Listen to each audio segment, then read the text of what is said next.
Well, I guess the haters were right. One good plug up and about 15 cords on a 12-way wedge on the EcoPro 300. You can see down there, EcoPro 300. I call that pretty good. I've been fighting this thing for the past, 15-ish. Get this good up right here. Been fighting this thing for the past 15, 20-ish minutes. Well, there's a thumbnail for the video at least. But one plug up in 15 to 20 cords, I still call that a success for a wedge like this. It's a 12-way wedge on a processor that has 13.5 horsepower and a 27-ton RAM. That's it. Against hardwood, maple, oak, probably some white oak, some cherry, some ash.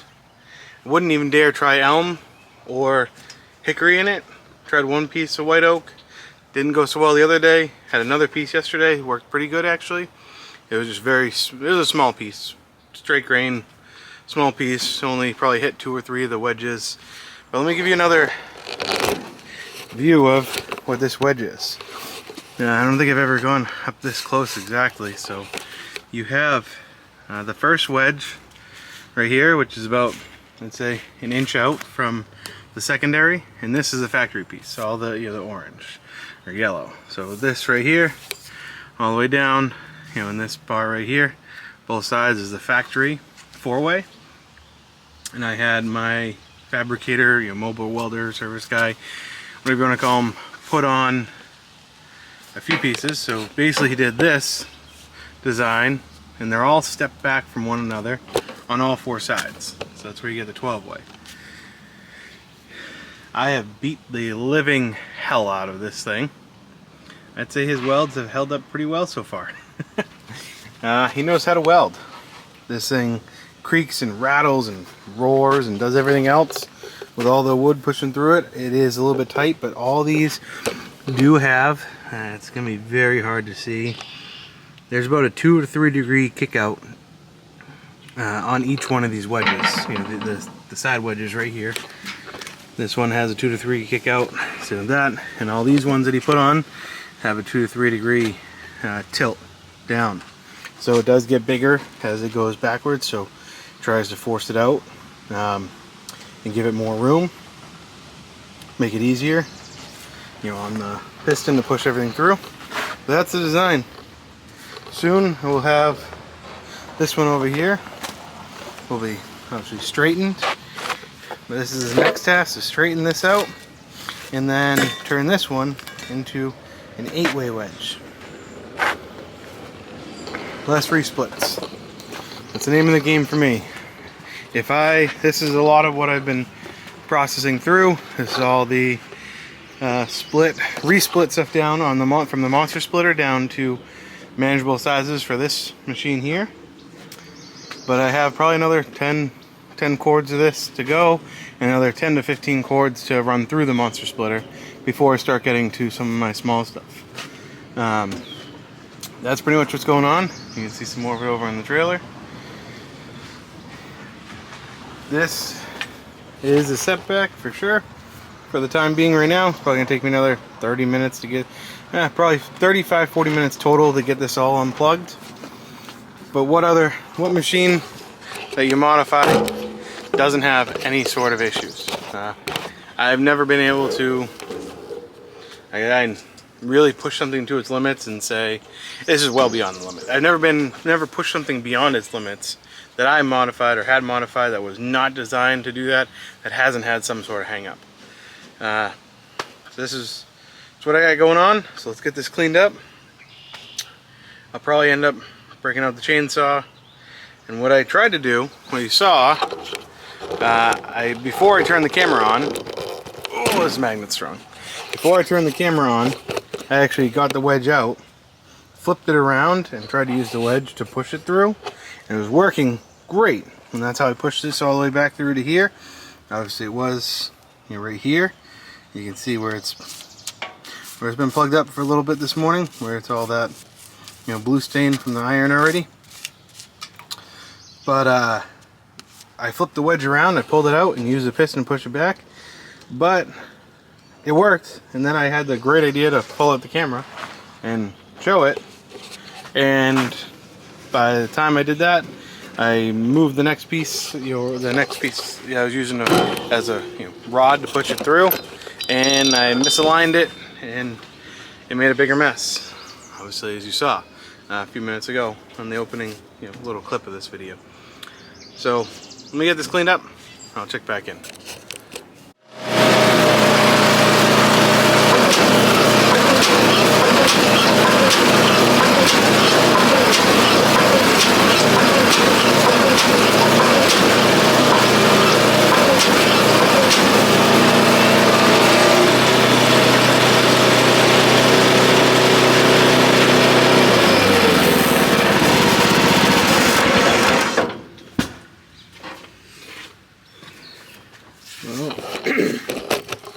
Now I'm really in a pickle. That didn't work. This is a very hardened steel rod that I had built as a extra set of pins for my log trailer on the grapple. And yeah, that's really stuck. Alright, round two. Well, after a lot of fighting, there we go. Completely clean. All cleaned out. Again, that was the first jam up. Hopefully not too many more, because that was a pain. But got all cleaned out, so let's keep going.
So it's a little bit later in the day now.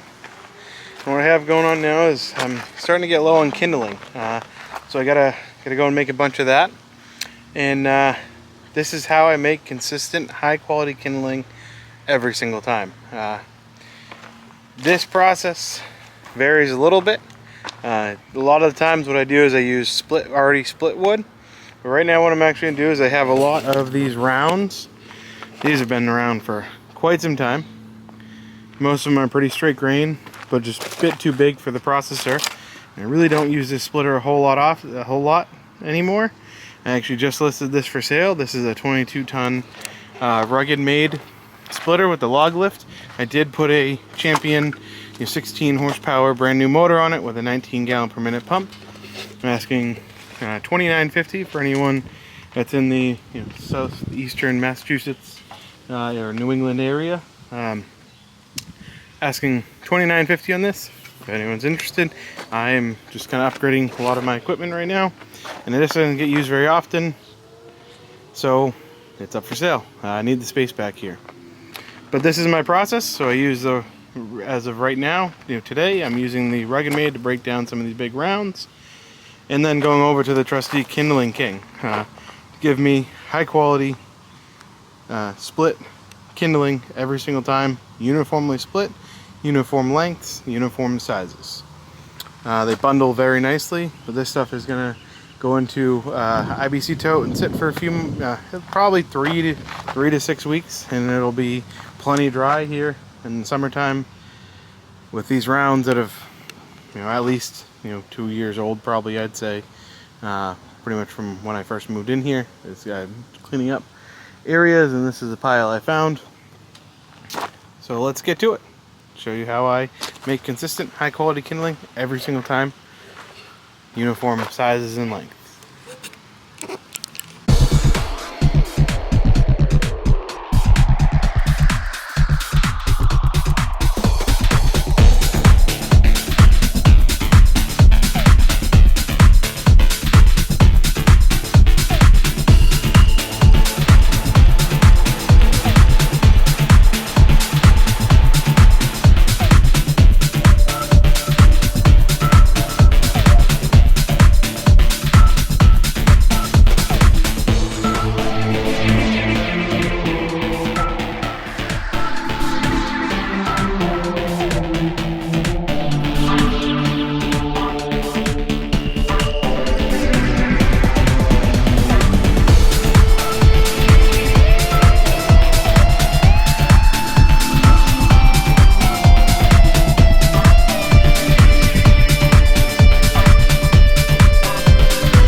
So there we go, there's quite a bit of high quality kindling. There's a little bit of a jam up here that I just put some a little bit punky wood in there, and unfortunately put garbage in, you get garbage out, and the punky wood kind of just started to build up right there, and I should have stopped a little bit sooner than I did, but I just wanted to get a little pile done.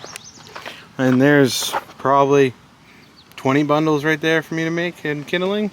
In a few weeks once it's all dry, and it's all consistent sizes and lengths, besides a little bit of junk.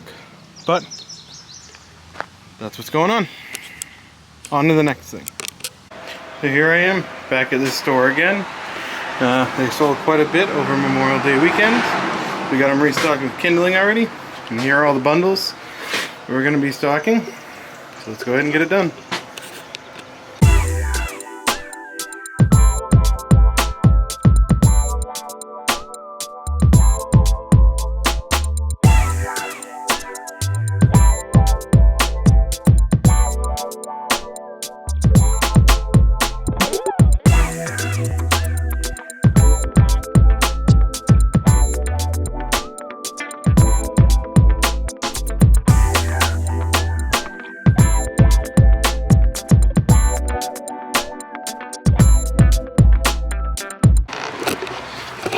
There we go. We're well stocked up. On to the next one. So here's one issue I still have to figure out. They toppled over. They didn't, lose any bundles, but when I have an empty cart in the middle, right here, it gives them room to be able to fall over. This is the second time this has happened. I think I got to put a lot more E-track all the way around on the walls and use load bars. So this is the stand for today. We just slid it over a little bit, and this one has sold significantly more of the hardwood bundles than the pine, unlike the last one. But let's get it restocked.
Just restocked another store. I know the lighting's not great, but now I gotta make some more bundles of kindling. So let's go and throw the kindling inserts in.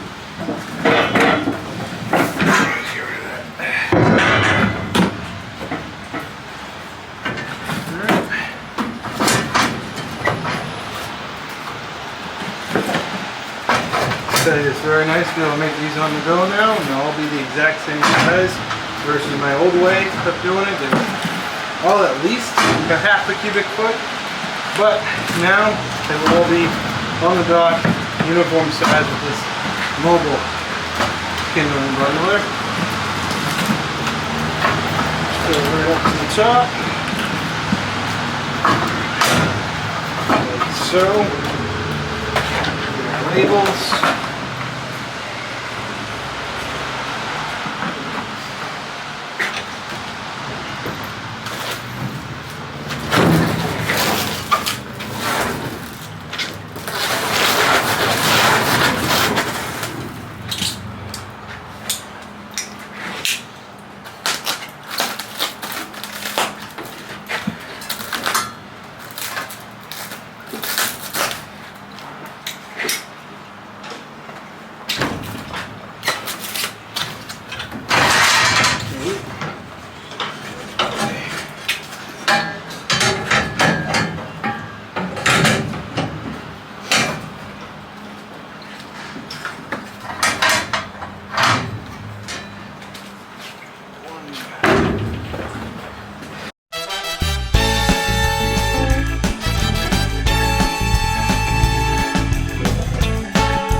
Quick kindling bundles.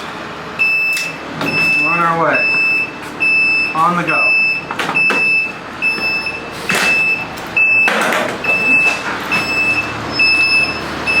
Let's pack it back up.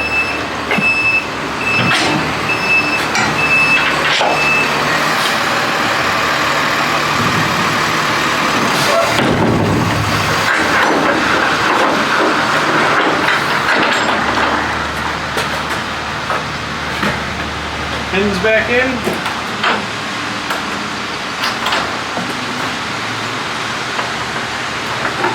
That's 7 quick kindling bundles on the go. Alright, I'll get these started thrown in this firewood shed. So you can see this one. That's what this one looks like. It's got the merchandise shelf. See the kindling bundles there, fire starter there. Get these thrown in, we'll be all set.